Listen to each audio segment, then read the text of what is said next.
So the next trial is October 29th, and it's going to be witness testimony, witness. It's going to be crazy. And we already know that there were going to be 2 witnesses there, Bong Bong and Youngman. But now we have official confirmation that there will be actually 3 witnesses. And this has been confirmed by the court filings. So who is this third person? Well, this third person is absolutely Somali's true nightmare. The walls are closing in on Johnny Somali. After months of chaos, denial, and courtroom drama, the breaking news is finally dropped, and it's devastating. Johnny has officially changed his plea. He has now pleaded guilty on all 4 obstruction of business charges, a shocking reversal that has sent shockwaves through the courtroom and the internet alike. If he does not go to jail, there are people out there that are going to feel like he needs to get justice. And there are people out there that are going to go seek that justice against him. And it's not going to be good. And I think it might even be safer for him if he has time behind bars. For a man who built his brand on arrogance and defiance, this is nothing short of a collapse. Right now, Johnny Somali is staring down the barrel of a 5-year prison sentence and a crippling fine estimated at the equivalent of $37,000, along with up to 30 days of pre-sentencing detention. This isn't a slap on the wrist or a warning. This is the system dropping the hammer. Inside the courtroom, the tension was so thick it felt suffocating. Every seat was filled, reporters lined the walls, and the atmosphere crackled like a live wire. When Johnny stepped in, flanked by Hank Yu, it was like watching a man trying to pretend he still had control while everything around him crumbled. He had ditched his old messy haircut for a buzz cut and wore a black blazer over a white button-up shirt with no tie. An awkward attempt to look polished, even though the exhaustion in his face betrayed him. It didn't work. He didn't look powerful. He looked cornered. The judge wasted no time. The defense barely got 2 words in before they were shut down. The prosecution came armed with a mountain of evidence and a tone that made it clear they were done playing games. Witnesses lined up one after another, not just testifying, but dismantling Johnny's defenses with brutal precision. Some of them even locked eyes with him as they spoke, their voices shaking but steady, as if they'd been waiting for this day. Every statement landed like a punch, and by the halfway point, it felt less like a trial and more like a public dismantling of everything Johnny stood for. Then came the twist that stunned everyone. Hank Yu, the man who had spent months publicly distancing himself from Johnny, was exposed as a liar right there in court.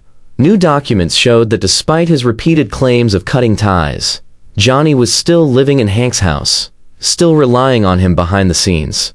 The revelation blew up like a grenade. Hank had testified that he had no involvement, but the proof said otherwise. He had lied under oath.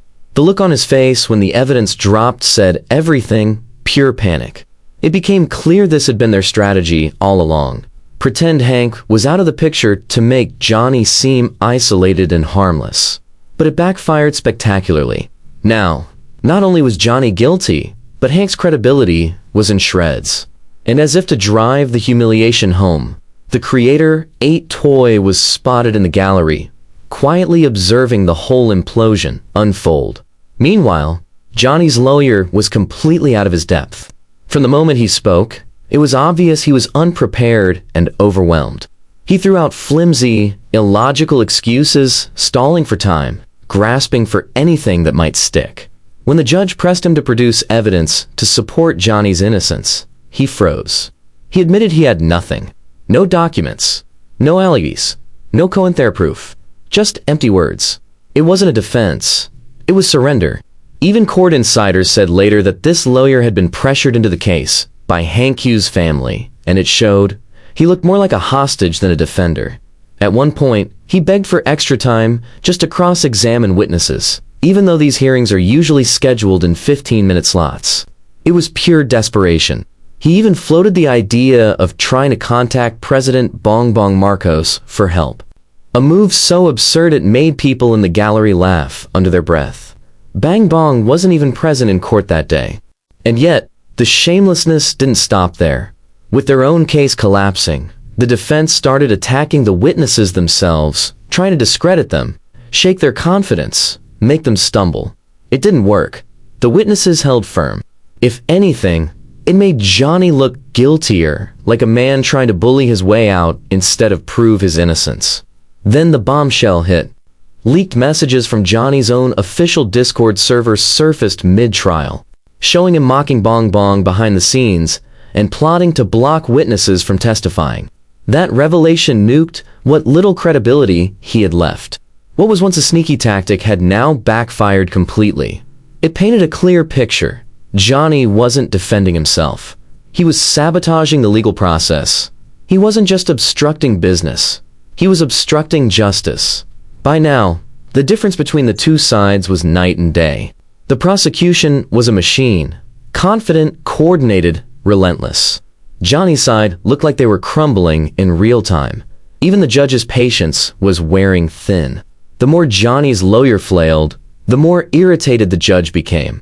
When asked again what specific evidence he had to counter the charges, the lawyer stammered, claimed he'd already submitted it, and then admitted he couldn't even articulate what it was. The courtroom fell silent. That was the moment everyone knew this was over. Johnny still tried to play defiant. He initially refused to plead guilty, tossing out bizarre excuses that made no sense, insisting he was innocent despite the mountain of evidence crushing him. People in the room reportedly exchanged looks like, "Is he serious?" But the pressure broke him. After hours of resistance, Johnny finally cracked. He pled guilty to all 4 obstruction of business charges.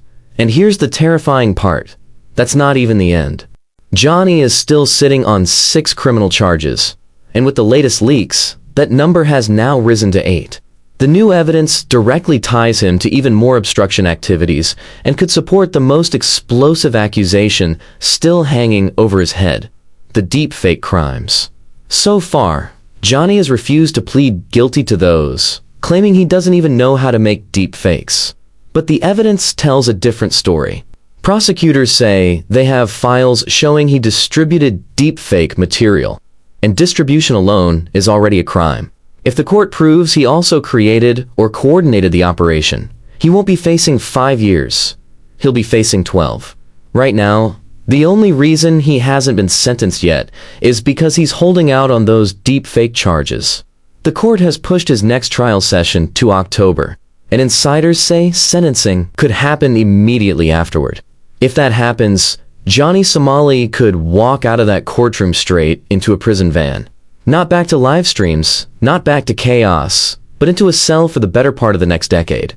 Behind the scenes, he's reportedly panicking.